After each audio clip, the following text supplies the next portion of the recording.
Welcome back, everyone.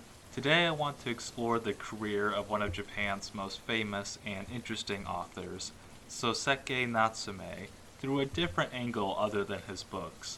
That is, to watch the movies based on his books, and see what they change in the story and how that affects the themes that Natsume was putting forth. Without further ado, here we go. Alright, for this one, I did not just watch one adaptation of Kokoro, but two. The first one I watched was Kon Ichikawa's The Heart from 1955. Just a little aside here, Kokoro can be translated to mean the heart of things. It's not really an idea we have in English. Essentially, Kokoro refers to the spiritual heart, while the word Shinzo refers to the actual beating heart. Anyway, let's start off with this first film, which is, from what I can tell, the premier Natsume adaptation. When one thinks Natsume in film, which is quite common, one thinks of this film. In this movie, you got everything: the student, sensei, his wife, Kei, and all the ensuing drama that comes along. This movie is actually really accurate to the book, and everything from plot and character to the setting as well. The movie keeps in the 1912 time frame. But there are two major differences that affect the way the story is felt. One, the frame story is altered slightly. The book begins with the narrator, the student, explaining his first encounter with Sensei and moving on from there. The movie, however, alters this by introducing the relationship between the student and Sensei as already established, before giving us flashbacks later on explaining their first encounter. While the film does this, so does it reveal the Sensei story earlier, revealing it in parts throughout the runtime of the movie, whereas in the original book, we learn the Sensei's past as the student does, which is only at the end of the story, when the student receives Sensei's letter. Thus, the story ends at the end of the letter. In the movie, there's an added scene that I was actually really glad to see, an extra part of the story Natsume did not include, where the student makes it back to the house of the sensei's wife and finds her in mourning. He apologizes for not being enough to save Sensei, and the film ends there. It's a little extra thing, but I see why Natsume ended on the note that he did. He wanted us to be left with the last written words of Sensei, where we are the student, frantically wanting to see more, to have a different conclusion, a happier ending to the story. Natsume, in my opinion, ends the story there without any extra sequences because he wants us to feel the same dread and uncertainty as the student. We do not know what will happen next, and now we have to think of ourselves and what we take away from the story, because Sensei is no longer there. This isn't to say that the movie ruins this point at all. It doesn't. It just doesn't deliver it in the same way. Since I read the book first, I admit I have a bias, so I can only say that I feel the book's end is more impactful. The second thing is that in this version, the characters have names. I appreciate Natsume for not naming any of the characters in his original story. That's actually a really difficult thing to do, and it is a choice that leaves you wondering why everyone is left unnamed, only to go by the labels they have in relation to the nameless student. This story is inextricably linked with the time it was written in. To me, I believe Natsume was handling his own mortality while writing it, and reflecting on the change in times, the idea that he will no longer be part of the society he had found himself in. This is played out directly with the passing of Japan's Emperor Meiji. At the same time, however, the story is quite universal. At its most basic, it is just the story of a man who betrayed his best friend to get what he wanted, and the guilt that it brought him to do so. Hence why these characters have no names. It seems to me that Natsume saw the story of distrust and disappointment as being something that bears on all of us. The second adaptation I watched was The Heart, or Kokoro, or Love Betrayed, from 1973, directed by Kaneto Shindo. This adaptation is interesting for two reasons. One is that it is contemporary, at least for its time, picking up the story and moving it to the 70s. There is one strange thing I will note in relation to this. In the 1955 version, when Sensei tells his story of how his uncle wanted him to marry his cousin, he is disgusted by the thought of marrying his cousin, which is perfectly reasonable, of course. However, in the 70s version, Sensei says that he didn't want to marry his cousin because he was too familiar with her. There was no fresh love to be had. The second version is actually accurate to the book, but I wonder why it was followed through in this contemporary edition. In Natsume's time, and especially going back to the sensei's time in the story, it was not uncommon for one to marry their cousin, but by the 70s that practice had dissipated substantially, and would rightfully be seen as not a good idea for many reasons. Anyway, this contemporary version of the story changes very little, and reinforces the idea of the story being universal. So things like how the war that took the father of Sensei's wife is now World War II, and Sensei remarks on how old-fashioned the house he is staying in is. I like this detail because it is almost as if he is stepping into Natsume's time when he steps into the house, connecting the two versions of the story. The second difference is that the frame story of the book is about altogether removed. Instead, we start with Sensei, presumably on his way to commit his final act, as he recounts the events of his life to us. The student and his family are removed completely. Instead, I guess that makes us the student. This does remove one crucial piece of the story that I believe makes it work so well, and that is the aged nature of Sensei. His student days are long since behind him, and his perception of time influences the way he feels about his own story. We can understand why he feels so hopeless, because the guilt of his friend's death has not dissipated, not in the years and years since. The melancholic sadness of the original work and the unhappy life Sensei leads is lost here. However, this version is focused on the events of Sensei's life that transpired at the house. Thus, this movie is very focused. It does not meander. This makes it an interesting viewing experience, and in my opinion, a very good way to tell this story. Though I'll miss the framing of the student, this is the main beat, the main thing that people take away. And another difference, the sensei's wife-to-be, Aiko, as she is called here, is characterized differently. She's a little more independent, obviously we're in the 70s and not the late 1800s, and she is more severe. She doesn't seem to come off with the same energy from the book, where she is more optimistic and engaged, and strives for the happiness of Sensei as best as she can. That's not to say she doesn't have the same goals, it is just less direct. This isn't a bad thing at all, just a difference in how the story is being told.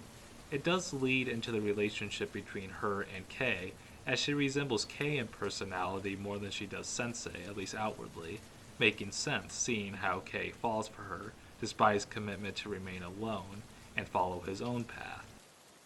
Both these movies do an amazing job at the reveal, where Sensei realizes that Kei has been told about his marriage proposal. I love seeing Sensei imagining falling to the ground and apologizing to his friend, but then deciding not to in the 1973 version, and I love seeing Sensei huddle in his futon and cry, feeling so trapped by the circumstances he put himself into in the 1950s version. In the 70s version, when Sensei and Kei take their trip, they bring Aiko along with them, whereas in the original story it is only Sensei and Kei. So the 70s version lacks the part where Sensei wishes that he was with Aiko instead of Kei, and then eerily threatens Kei by telling him he can push him off the cliff at any second, leading back, of course, to Sensei's guilt that it was he who killed Kei. However, with Aiko coming on the trip, it changes the story, but not in any way that goes against the core of the story. It's a modern retelling. Why would Aiko be excluded? Instead, we get the scene of Kei trying to climb up the mountain and never making it to the top, which lends itself well as a metaphor for how Kei views his own life.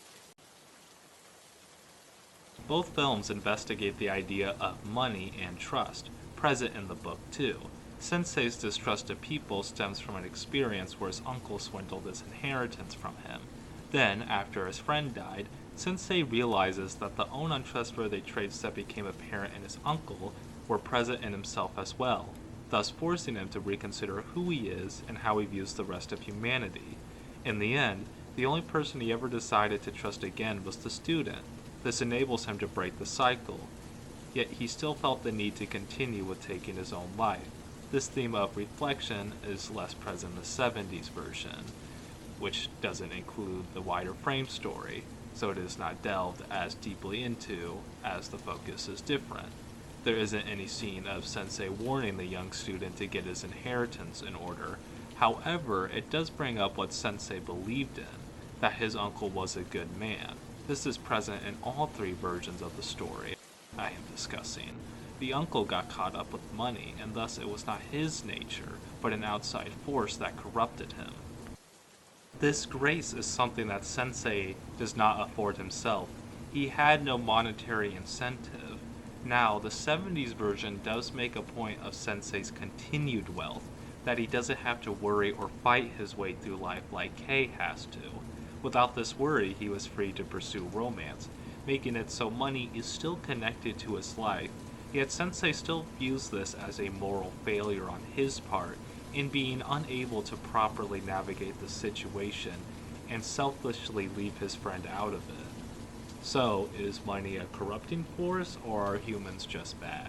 It seems to be a little of both, though I would like to argue we would be better off without money, but that's just me. Anyway, let's get into the next film. This 1985 film is a direct adaptation of Natsume's And Then, otherwise known in Japanese as Sorekara, directed by Yoshimitsu Morita.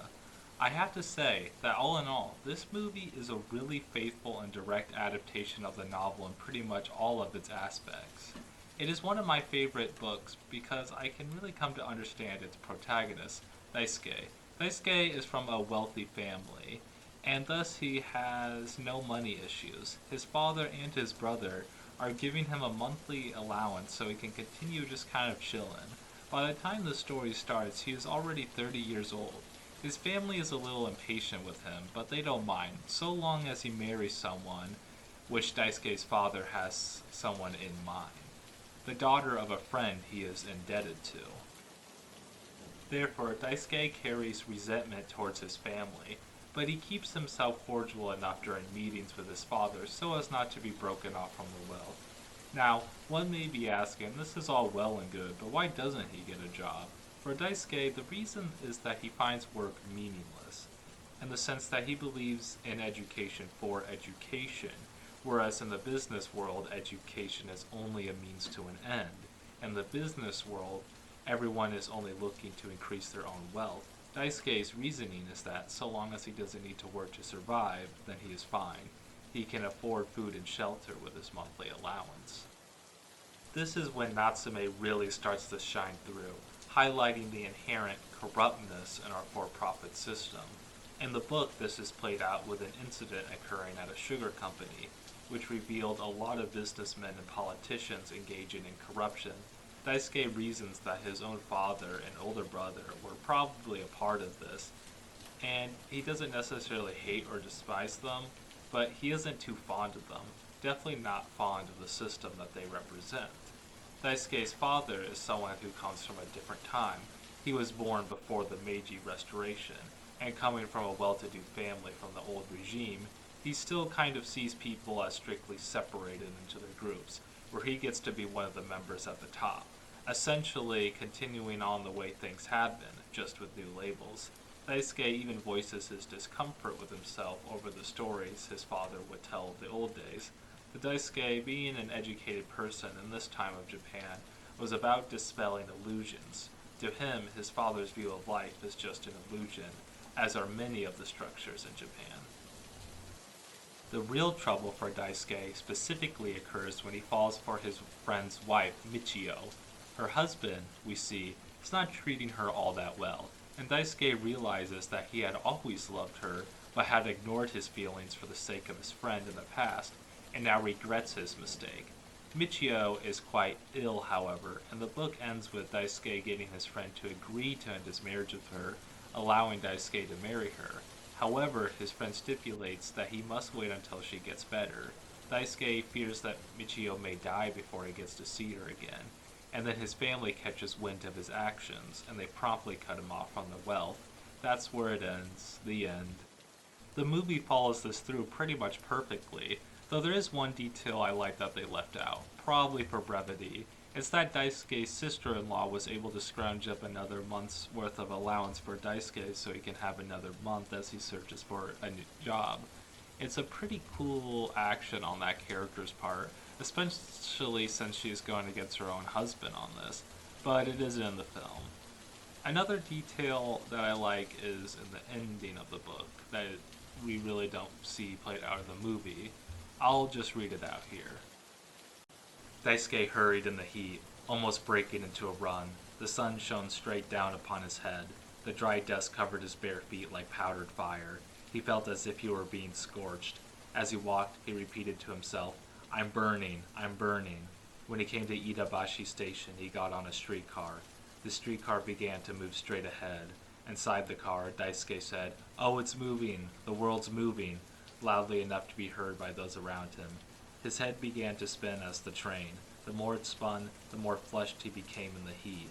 If he could ride like this for half a day, he thought he could be burnt to ashes. Suddenly, a red mailbox caught his eye. The red color immediately leaped into Daisuke's head and began to spin around and around. An umbrella shop sign had 4 red umbrellas hanging one on top of the other. The color of these umbrellas leapt into Daisuke's mind as well and rolled around. At an intersection, someone was selling bright red balloons. As the streetcar sharply turned the corner, the balloons followed and leaped into Daisuke's head.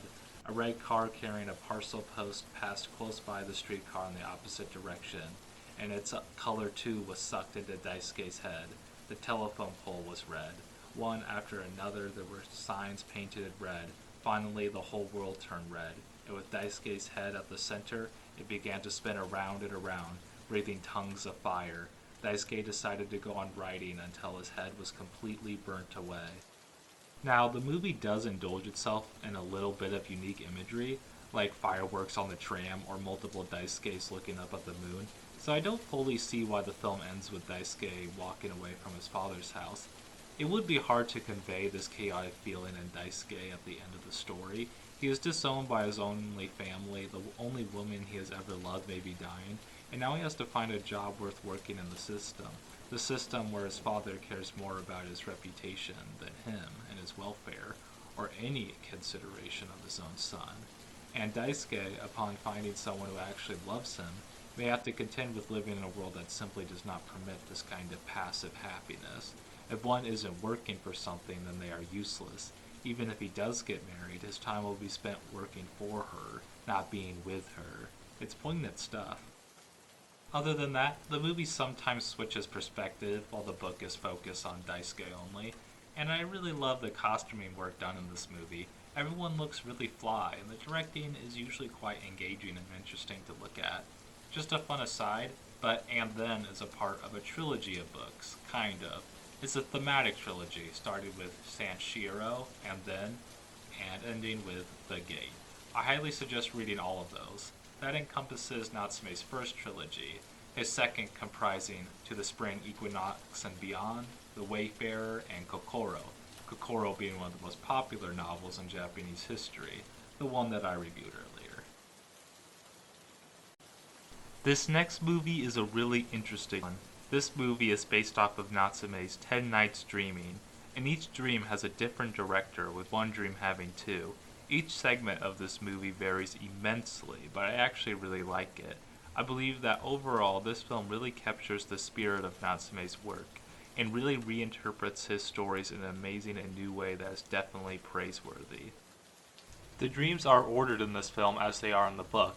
Anyway, the first dream reflects Natsume's views on time passing. In the original book, the dream has our narrator preside over his dying wife.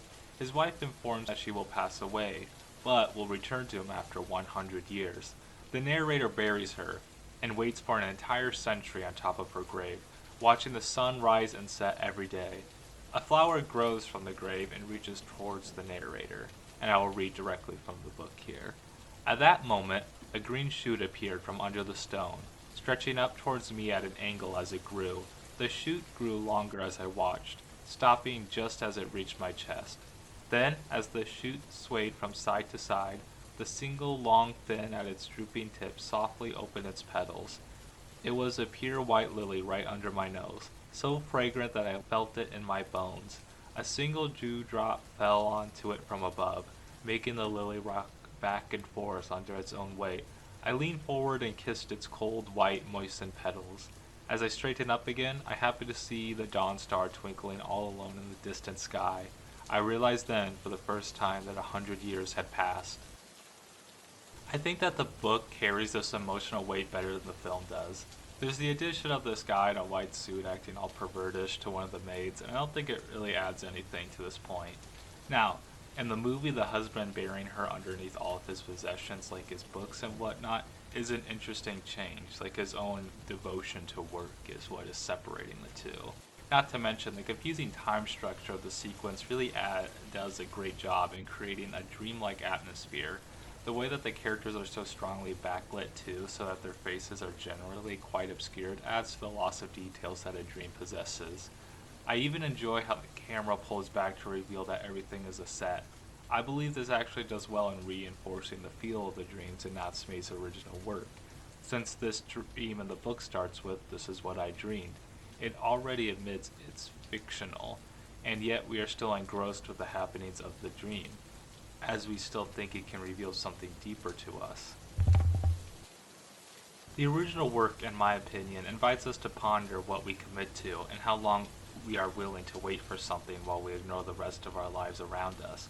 The first dream doesn't deride the narrator for waiting 100 years for his wife. It is the commitment he made, and his wife fulfills her end, just in a strange way, leaving us to think about what it all meant. In the film, he buried his wife under all the junk he owns. This can have a different connotation. Perhaps the way he has thought so much of himself and has put himself so much into his work has distanced himself from his wife, and thus she is lost buried beneath his passions. When she dies, he can only wait and hope to one day be with her again to make up for this mistake. Now on to the second dream. Here's a fun aside. The second dream is directed by Kon Ichikawa, who directed The Heart, all the way back in 1955, and this film was released in 2006. This is his penultimate work, and it is really interesting to see him return to Natsume so late in his career. This dream is actually really accurate to the book, even in the movements of our lead samurai.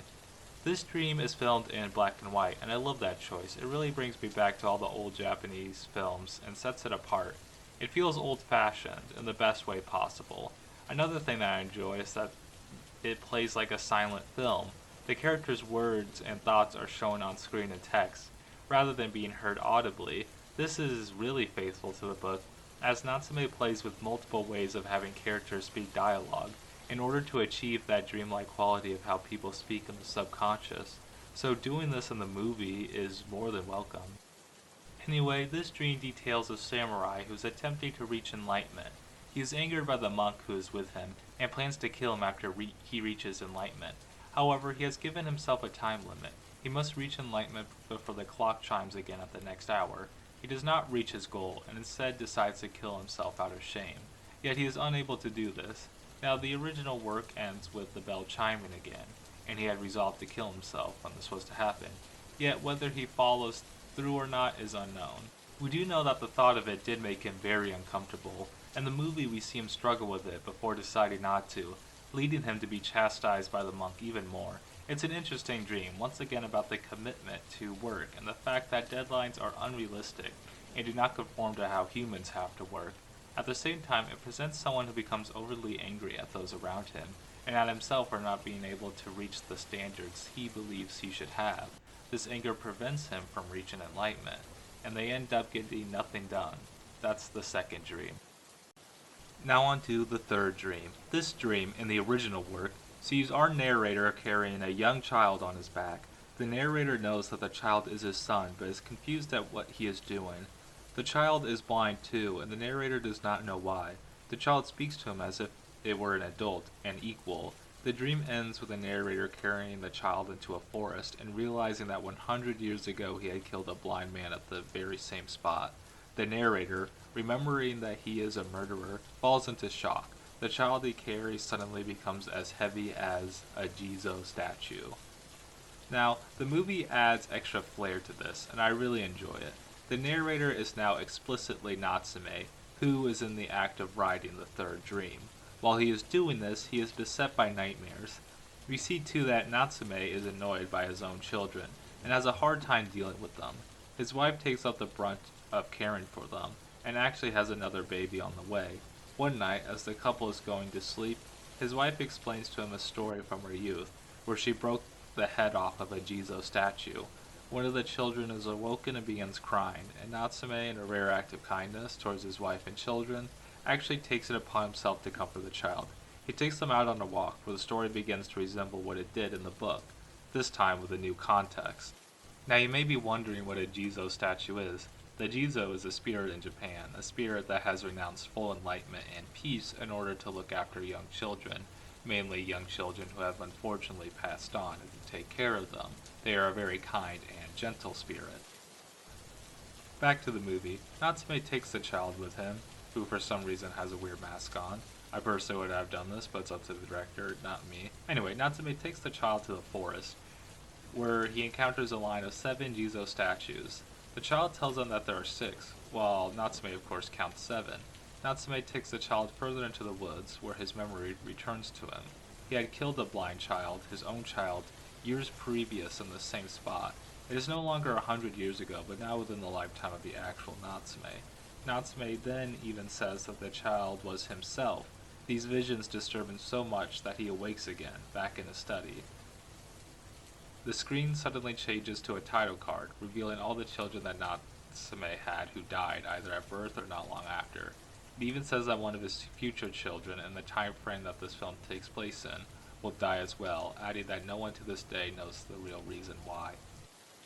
This is where the film gets really interesting. For one, it's a weird implication. Is it saying that Natsume actually killed his own children? I would say no. In Natsume's time, infant mortality was quite high, and sometimes very young children would die and it would be hard to explain why. In fact, we see Natsume grapple with the death of young children in his works, including to the spring equinox and beyond, and even more prominently in The Gate. Now, in The Gate, the protagonist's wife, Oyone, fears that there may be a supernatural reason why her children keep dying so shortly after birth. This idea is reflected in the film as well, because Natsume's wife holds fears about the consequences of herself breaking the Jizo statue when she was younger. So the original story, in my opinion at least, seems to be about someone realizing that an incident in their past, a mistake that they made that still haunts them but can't remember, still affects them deeply, leading them to carry a weight that they can never hope to be rid of. A mistake so far in the past yet always bearing in the present. It's a really fascinating idea that is perfect to be examined in the form of a dream, for dreams are as hard to answer as the question of how to rectify a past mistake, especially one we don't remember. To me, I do not believe that this dream is about Natsume's own children, especially since the child is revealed to be a full-grown man from 1808, at least in assuming the story takes place in 1908 when it was written. The movie changes this context, and instead it is about parental guilt, at least that is how I see it. Natsume is angered at his own childhood self, and yet he can't remember even being a child, leading to a chasm between himself and his own children. He had killed his childhood self, hoping to be free from the traumas of the past, yet in the process he cut himself off from vital insight that could have aided himself with his own children, leading him to become distant, thus inflicting him with nightmares about his own children and seeing the death of himself carried onto his children, where some of them unfortunately die as well. So perhaps it is on Natsume and not his wife for why their family keeps heading into tragedy. Then again, it may all just be a coincidence, yet in a dream, all these emotions flow together as one. Next up is the fourth dream. This one is something else. We now see a really stark diversion from the source material. In this dream, Natsume finds himself at a train station, called to meet an old friend of his from the past. I find it interesting that this childhood friend refers to Natsume as Sōseki. Natsume was born Kinnosuke Natsume. Sōseki is a pen name that he didn't adopt until later in life. This has absolutely no bearing on the plot of this dream, as it isn't about the real Natsume anyway, but it is an interesting fact that you all know now. Okay, in the original work, the fourth dream sees the narrator back as a child. He comes across a street performer who is presenting a towel to an audience, saying that it will become a snake. Yet, no matter how much he dances, the towel remains a towel. Yet the narrator never gives up hope, and follows the man as he continues to say that he will produce a snake. The man then wades into the water and disappears underneath the surface, and never comes up again. I believe that this dream reflects broken promises made to one in their childhood. There is a trust that is broken and cannot be restored. It reflects such a poignant disappointment. This man promised this child that he would create a snake out of a towel, and yet he goes away without ever doing so. The imagery is really intense and evocative, and one feels the emotion really strongly, a sense of wonder and magic that is removed from the world one day all too suddenly, revealed to be a lie the whole time. After that, there's no continuing with it. One will never see that towel turn into a snake. In Natsume's fictional yet somewhat autobiographical novel, Grass on the Wayside, the protagonist describes the story of a geisha who had committed a crime as a youth and was in prison for 20 years. They had just been recently released, but they are now old. They have lost their youth in their imprisonment. The protagonist reflects, am I really very different from her, thinking of his own youth rushing past him, as he spent all of it in study, working hard for a future that never arrived. When he ruminates on his childhood, he can see his own memories, but they are all disjointed, with no dates attached. He likens them to remembering a different life, a past so distant, it's hard to really know if it was really his own. In the movie, this forced dream sees Natsume follow the instructions laid out by his childhood friend back to an old and eerie town. On the bus there, he is surrounded by elderly women who appear from nowhere. The elderly women speak of missing children. When Natsume exits the bus, he finds a seashell attached to a sign. That is when a young girl takes it from him and rushes away, joining a larger group of children who are watching the man with the towel, claiming he can turn it into a snake. Natsume follows after them, hoping they can tell him where he has ended up, as he has no idea. As he follows them, he finds himself in a cinema where the projector is playing a movie of his childhood memories. This is when he suddenly remembers that the girl who took the shell from him was his childhood friend, who he had formed a bond with after being sent out to live in this town due to his poor health. He rushes outside to find her again. Now, for anyone wondering, Natsume was sent to live away from his family when he was little, but not due to his own health. And as far as I know, no such relationship like this existed with the real Natsume. And Natsume did have health problems later in his life, but those were related to his stomach. Once again, this work is not necessarily dealing with the real Natsume. Anyway, he comes across multiple missing person posters of children. These posters display the portraits of the children who are currently following the man with the towel. Natsume chases after them, all the way to the beach where the children and the man wade into the water. He calls out to his childhood friend, who turns around and speaks to him. She gives him her shell and asks if he can hear the ocean. He responds that he can't, and the girl says that is too bad. Now he can't follow her to the ocean and see that towel finally turn into a snake. Natsume begs for her to stay behind, but she walks into the ocean. Overhead, a plane with a burning engine flies and then crashes into the ocean, exploding in a fiery eruption. This dream is immensely fascinating. The children, including his childhood friend, we can presume without much doubt were on that plane and had died long ago, crashing into the ocean. Natsume, however, was not on that plane, thus he cannot follow after his friends. While this is a different angle to the original story, this still follows the theme of the loss of childhood and the burden of having to grow up. He can return to the same spots he did as a child, but the people he knew back then are no longer there. They are no longer tangible. Yet there's something almost nice about it. He had forgotten about his childhood friend, and at the end of the sequence, he determines to never forget them again. Yet in this experience, the memory was brought back to him, and so was the pain, making the grief as real to him as it had been back then. Natsume has to continue to trudge forward all by himself in life, as he cannot go back. Yet going forward is immensely difficult. This dream is really sad in both versions. The lie still persists. The towel will never become a snake, and we will still want to follow after it, just hoping that maybe this time it will be different. Maybe this time he can be with his childhood friend. But that isn't the way things will go. They are led back to the ocean, far away from Natsume. Here we are on the fifth dream. Now this dream, this one is stunning. This one is absolutely amazing through and through. In the original work, the narrator dreams that he was a warrior from way back when. He is captured and chooses to die rather than to capitulate. However, he asks that he may be able to see his love once again. The opposing general gives him this chance, but she has to come before sunrise, before the rooster crows. His lover gets upon her horse and rides him as fast as she can. Before the sun rises, she hears the rooster crow. She loses hope, and when it crows the second time, she falls off of her horse and into a deep crevice.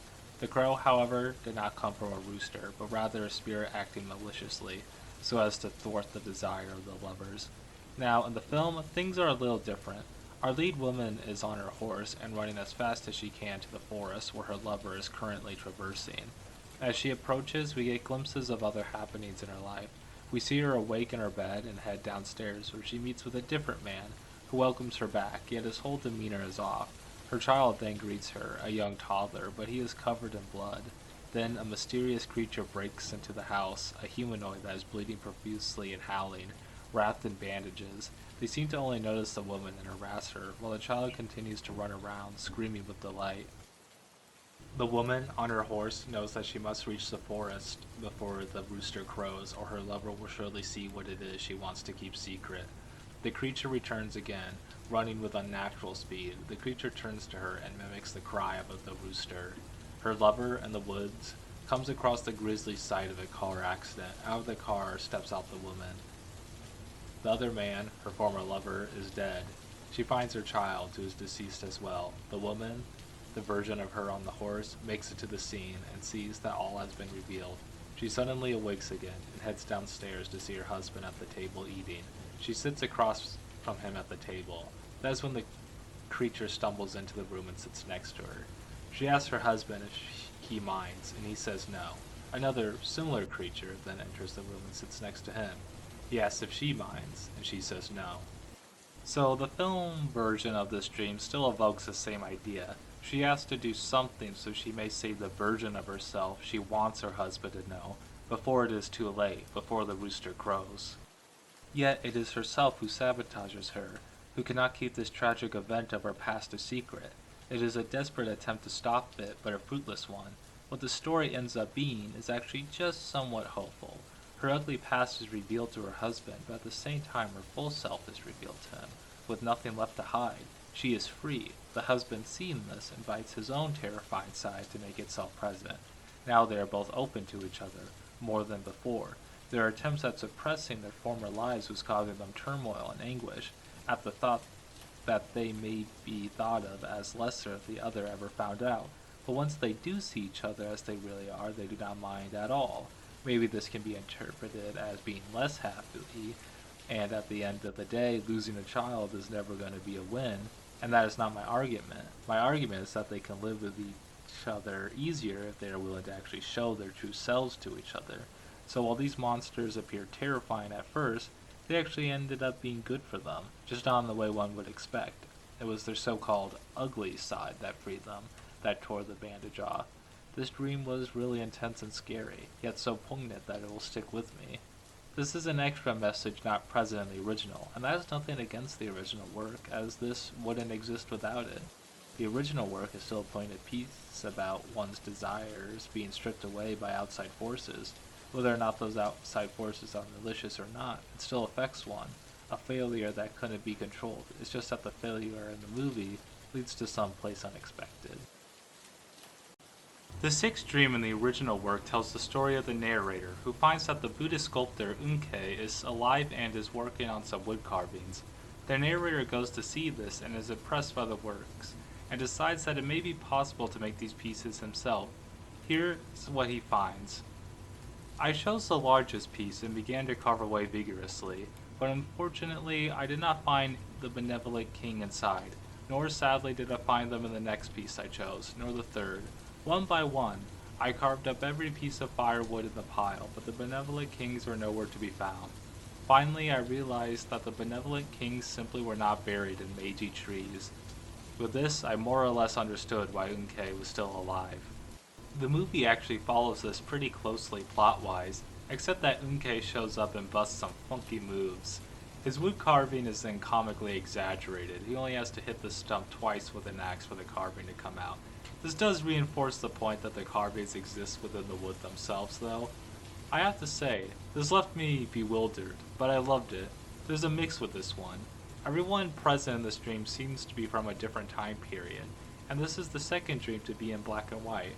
However, when the narrator shares his thoughts, They come out through what looks like to be text on a computer screen, and as mentioned previously, Unkei is just absolutely giving it his all with those dance moves.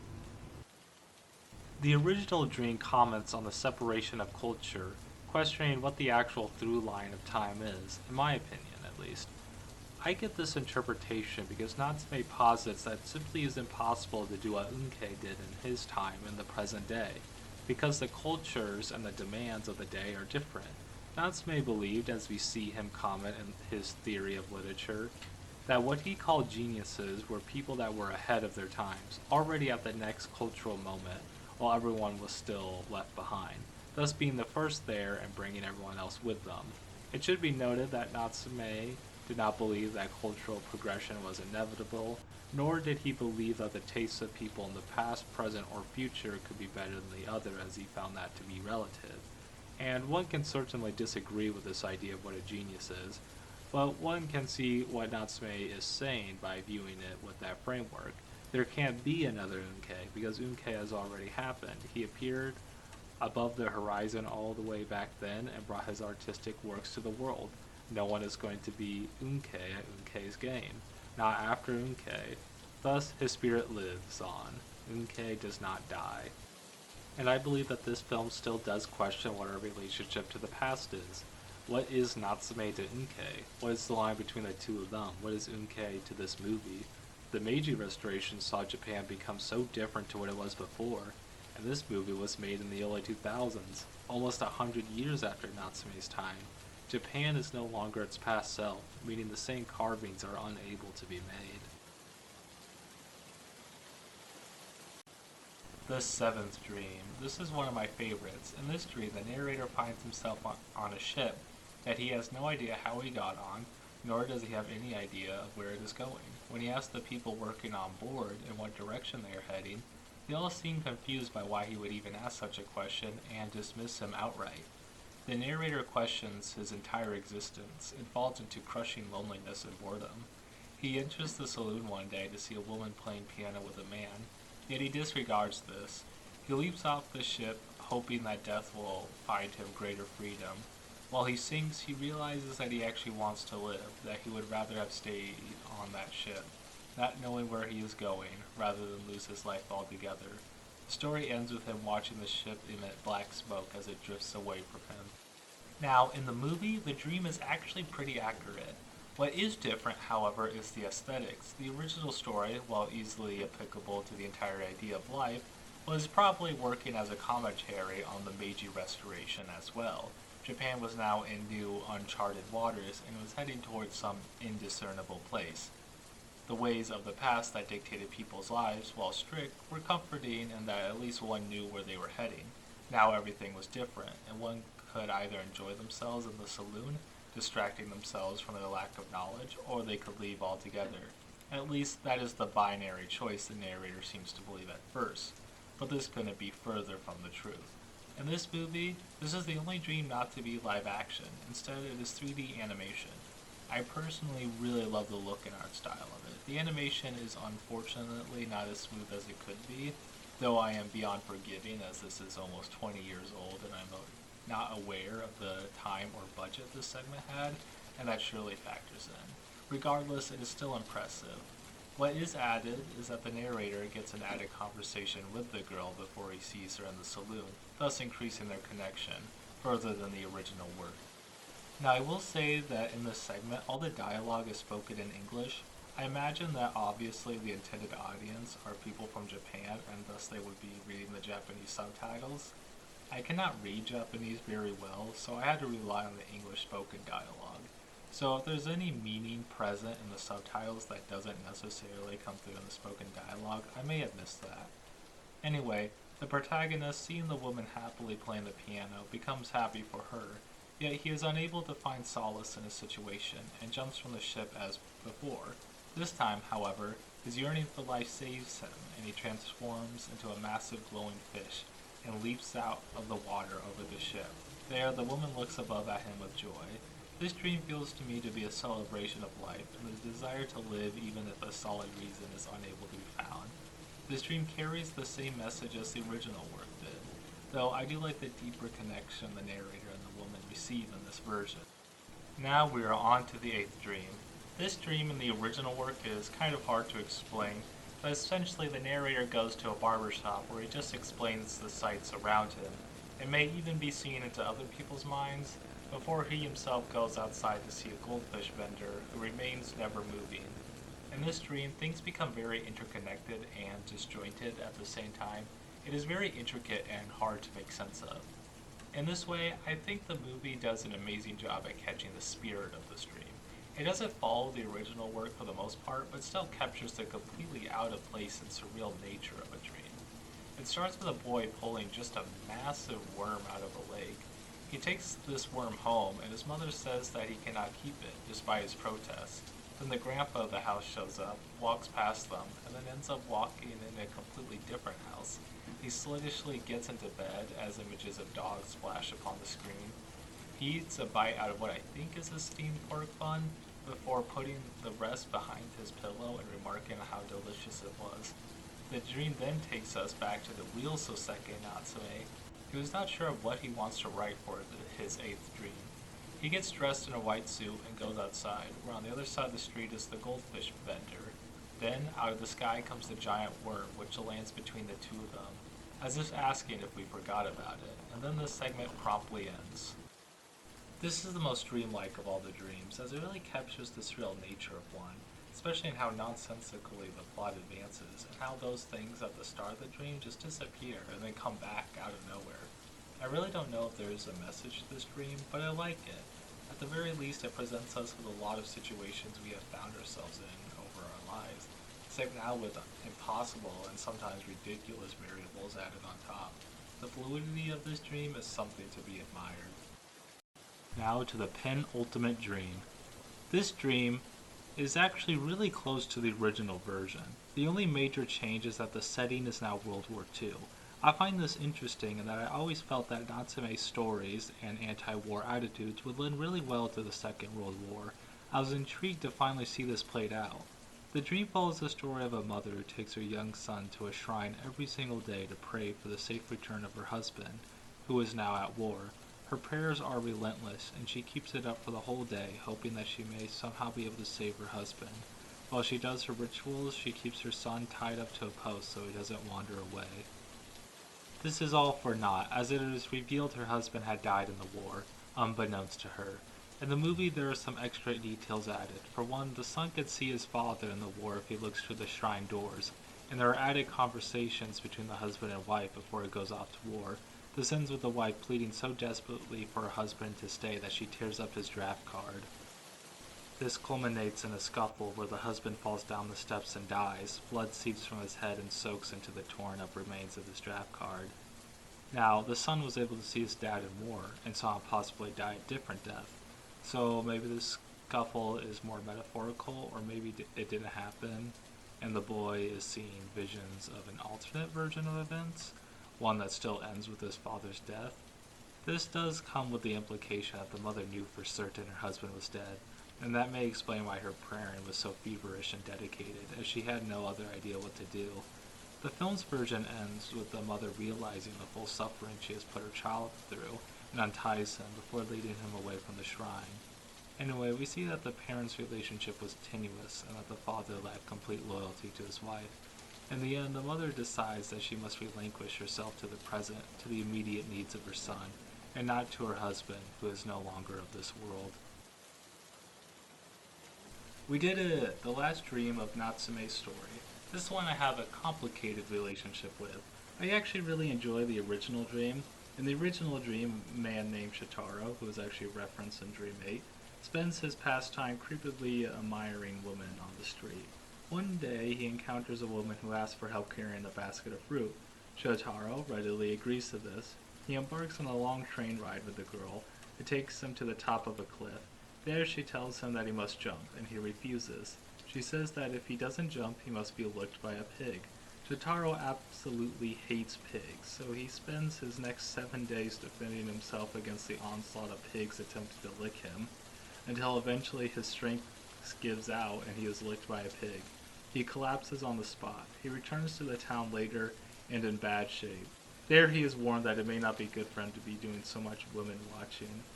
Now, I suppose there are two interpretations of this original text. One is that of a manipulative woman just ruining this guy's day, or that of how one shouldn't be creepily watching women all day. I prefer the latter, and considering the gentlemanly nature of Natsume that I can gather, I think this is the point we are meant to take. Now, Natsume was no women's rights activist, but I do find that stories actually give his women characters agency in their own lives, which is a lot more than I could say about a lot of contemporary writers. Anyway, the movie is a lot different. For one, Shotaro isn't only looking at women he finds attractive, but actively despising women he finds to be ugly. Let's aside here, but one thing, the actor for Shotaro is perfect. He looks exactly like how I imagined him. Anyway, moving on. Shotaro kills a woman that he finds ugly, as he thinks people that he perceives as ugly have no right to live. Later, Shotaro confronts a woman who he finds quite pretty that takes him to a restaurant far away, where he is served pork meals. There he enjoys himself immensely, and the woman offers to show them how they are made. Shotaro is then transported to the basement or wherever, where he sees that the meals are made out of overweight humans. This kind of throws me off, as one, fat jokes aren't funny, they're quite tired, and nor do they say anything about anything, they are just mean-spirited. So having overweight people oink like pigs isn't entertaining, nor can I really say how strongly the message is passed on. Of course, Shotaro shouldn't kill people that he thinks are ugly, but is that as pressing an issue as men who just casually engage in sexual harassment and not think anything more of it? As a society, I feel that while we definitely keep up discrimination against people who are thought of as not being good looking, generally I think we keep up a good practice of not killing random people. I think this dream has a really interesting angle that could probably be examined even better in this modern retelling, but we don't get that, and if the dream wants to instead be about how we perceive beauty, that would work too, but it doesn't really do that all too well. Anyway, Shotaro fights the woman who transforms into a pig, and profusely apologizes and promises to never kill again. This dream has a lot of gore humor, and is fast-paced, and at least for me, a little hard to make sense of. I think I've been pretty hard on it so far, and I don't take back anything that I've said, yet I do think there are actually a lot of good jokes in this segment, and yes, it doesn't ask itself to be taken too seriously, but my points still stand. Serious or not, media has a duty to not uncritically push harmful and incorrect stereotypes. Regardless, it still keeps the humorous tone that the original work had for this 10th dream. I have yet to mention, but this movie is somewhat framed in a story that I really like, as it is a sweet love letter to Sōseki Natsume and the works he made. The opening of the movie shows us his study, and we even see a cat, so a little reference to I am a cat there. His maid asks when all these things will come together, and Natsume says in 100 years. The maid says she'll have to be reborn if she wants to see that. The movie ends with the maid, presumably in the year 2008, holding a copy of Natsume's 10 Nights Dreaming. This is very sweet as it comments on the timelessness of the work and shows a respect to Natsume for all he has contributed to the literary world.